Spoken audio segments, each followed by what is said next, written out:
Bismillahirrahmanirrahim. Assalamualaikum warahmatullahi wabarakatuh. Nah, tadi kita sudah lihat pasiennya, ya. Sekarang kita lihat sedikit bagaimana tinjauan ilmiahnya. Gangguan ginjal akut dengan tata laksana yang tepat itu bisa mencegah penyakit ginjal kronik. Fungsi ginjal ini, ya, kalau lagi gangguan ginjal akut, pingsan, makanya semua terganggu. Nah, kalau yang sementara pingsannya itu namanya acute kidney injury. Pingsannya sementara, fungsi-fungsinya akan normal. Bagaimana fungsi tubulus proxima, tubulus distal, dan juga glomerusnya, ya, fungsi filtrasi, reabsorpsi, pemekatan dan pengenceran urin itu akan membaik dengan sendirinya kalau sudah lewat masa acute kidney injury. Nah, gangguan ginjal akut itu didefinisikan sebagai penurunan fungsi ginjal secara mendadak. Kadang kita terlambat melihatnya hanya pada racun dalam darah.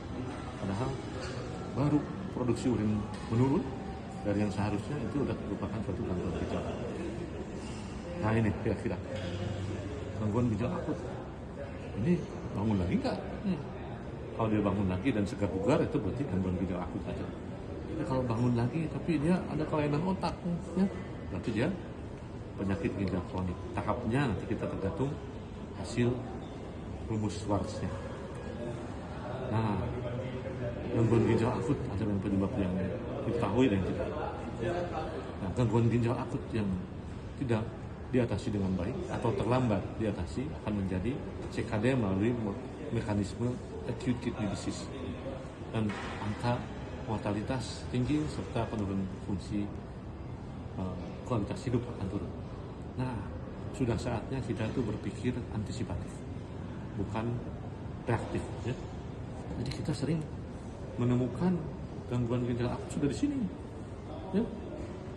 Nah, nunggu kreatinin soalnya kan kreatinin baru muncul setelah 48 jam.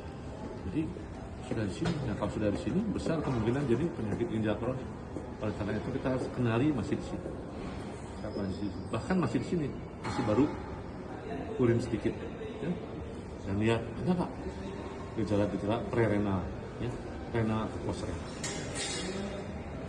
Apa itu penyakit ginjal kronik? Kelainan ginjal yang berlangsung paling tidak 3 bulan. Nah, penyakit ginjal kronik dari tahap 1 sampai 5. Itu pun sama, harus mengenali ini dari tahap 1 untuk mencegah tidak menjadi tahap 2 dan seterusnya. Karena kalau tahap 1 ini bisa normal lagi. Kemarin anaknya kontrol, ketemu nggak? Siapa dong? Yang bawa boneka beruang. Oh, belum. Dirawat kemarin. Oh. Untuk teman-temannya nengok. Nah, ini selesai satu, udah sembuh. Dia jadi mojang jaka sekarang. Ya. Tapi kalau yang ini, Oh iya dok, ya tahu dok. ya. Nah, kalau yang ini, sulit. Ini baru meninggal kemarin. Oh iya. F. Ya. Nah, juga kenali di sini. Proteinuria 3 bulan. Nah, cepat tangani di sini. Jangan sampai kita loss. Nah, jangan sampai kita terlambat untuk memberikan obat-obat yang agresif.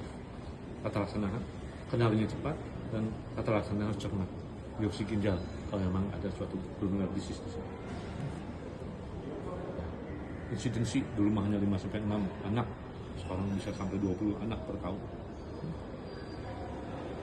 Penyebab utama ini bocor ginjal, ya. Lalu bagaimana prevensinya? Prevensinya, ya, deteksi urin rutin setahun sekali, ya. Ini sedang diupayakan oleh Kemenkes.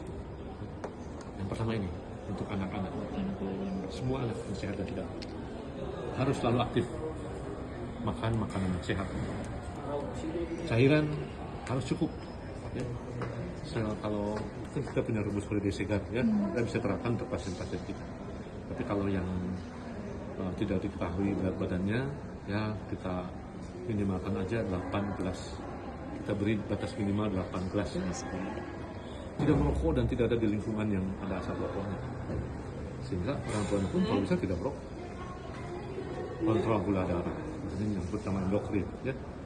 Cek tekanan darah setiap tahun. Setiap anak mulai usia 3 tahun.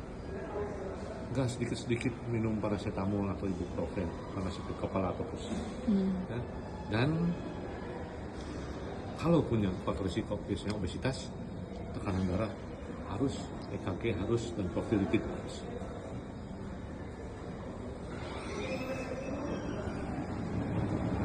Prevensi sekunder, kalau kita udah terlambat nemuinnya, menemukan di stage 3 ya berarti upayakan di situ jangan sampai stage 4. Obatnya harus betul, misalnya penyebabnya SN, maka obat SN-nya harus betul, jangan sampai tidak sesuai.